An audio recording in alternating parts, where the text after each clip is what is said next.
Estamos aqui para esse momento de reflexão, onde trazemos sempre uma mensagem de cunho consolador para nos ajudar no enfrentamento das nossas provas durante a nossa atual existência. A reflexão de hoje está no livro chamado Alma e Coração. Esse livro é de 1969, ditado pelo Espírito Emmanuel e psicografado pelo nosso lápis de luz, Francisco Cândido Xavier. O nome da mensagem é Perturbação e Obsessão. E Emmanuel começa a mensagem nos chamando à seguinte reflexão: como nós estamos espiritualmente nesse momento? Será que estamos calmos e tranquilos diante de tudo o que possa estar acontecendo conosco? Ou estamos em algum estado de perturbação, de angústia, de introspecção interior? Emmanuel nos diz que isso se sucede em função de nós sermos ainda espíritos em evolução. E que na Terra, nesse mundo de provas e de expiações, é natural que as criaturas sejam desafiadas a qualquer tipo de perturbação, quer sejam perturbações externas, episódios perturbadores, ou até informações que nos chegam e que são extremamente desagradáveis e podem nos tirar assim de nosso sossego, de nosso equilíbrio. Ele diz que sempre que isso acontece, é em função de que nessa atual existência nós trazemos em nosso inconsciente profundo, sob a forma de memórias de encarnações anteriores, coisas que aconteceram conosco, que podem ter marcado muito em nós, em nossa alma, ter sido feito assim uma espécie de registro muito intenso de coisas desagradáveis que aconteceram conosco, e até que possam ter nos levado a sentir ódio, a termos desejos de vingança, até a nos provocar situações em que possamos até ter cometido crimes. Então tudo isso fica guardado em nosso inconsciente profundo. Quando nós retornamos em uma nova encarnação, nosso Pai Celestial, ele permite o esquecimento do passado, mas não que essas memórias elas estejam apagadas para sempre. Elas ficam guardadinhas e podem acontecer de nós trazermos essas memórias das mais diversas maneiras para a nossa atual existência. E elas podem vir exatamente em perturbações, em situações desagradáveis que possam nos trazer dor e sofrimento. Mas aí o nosso benfeitor espiritual, ele diz o seguinte, que quando essas coisas acontecem, significa dizer que é o momento de nós atentarmos, refletirmos para a nossa reforma interior.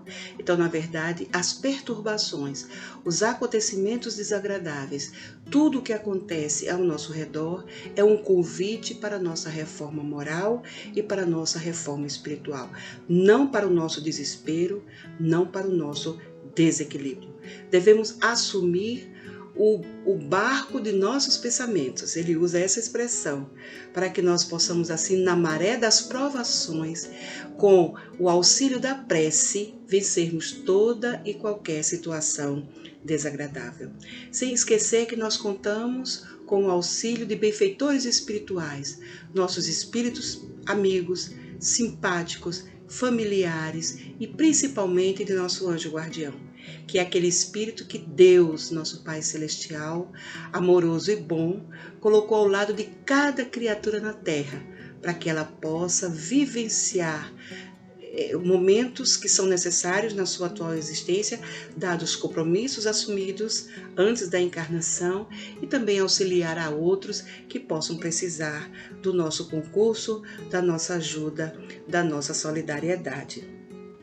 Então vejam bem, ele coloca que sempre que acontecer situações dessa natureza, nós devemos buscarmos na prece, no silêncio de nossos corações, através das nossas orações, buscarmos a saída para as nossas dificuldades. E ele diz assim, que é através do autocontrole que vigiaremos a porta de nossas manifestações, evitando assim lamentações inúteis com o auxílio da oração. Então, qual é o nosso maior instrumento ante o desequilíbrio, ante as perturbações? A prece. Geralmente, segundo o nosso benfeitor, nós atribuímos os nossos fracassos, nossas tristezas, nossas perturbações a algum espírito obsessor.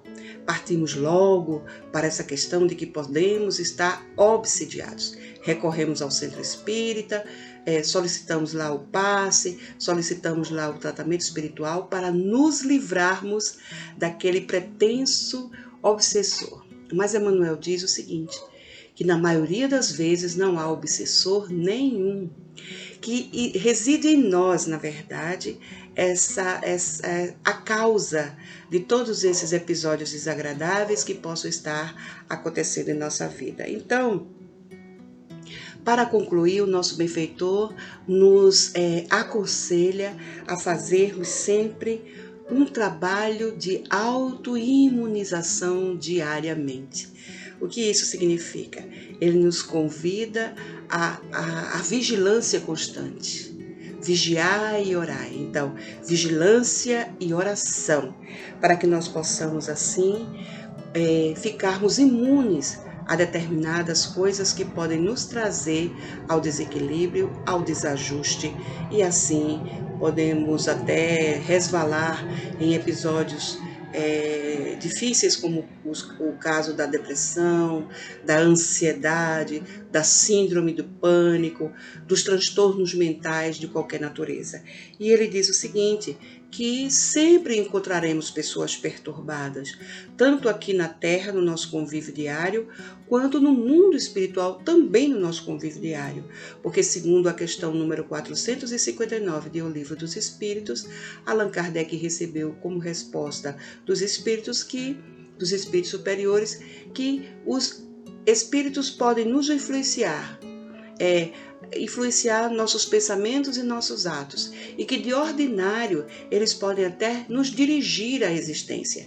Então, tanto os espíritos bons nos ajudam em nossos momentos de pesar, sentem muita piedade de nós e tentam nos ajudar, como os maus espíritos, eles riem das nossas tragédias, das nossas desgraças e até buscam meios até de nos atrapalharem cada vez mais. Então, na verdade, o que nós precisamos é fazer esse trabalho cotidiano de autoimunização pensamental, para que assim, tirando de nós os pensamentos tóxicos, os pensamentos negativos, os pensamentos que podem nos trazer ainda mais desequilíbrio, nós possamos atrair para junto de nós as entidades benfazejas que podem nos incutir paz, serenidade, conforto, mas principalmente ânimo e coragem, para que nós possamos sair das nossas más inclinações, dos nossos maus pendores. Então, queridos irmãos, qual é a chave do nosso progresso moral e espiritual? A paciência, a vigilância e a oração. Que Deus nos abençoe, possa nos proteger, que Jesus esteja sempre com você. Siga em paz, sereno e seja muito feliz. Muita paz e até uma próxima vez.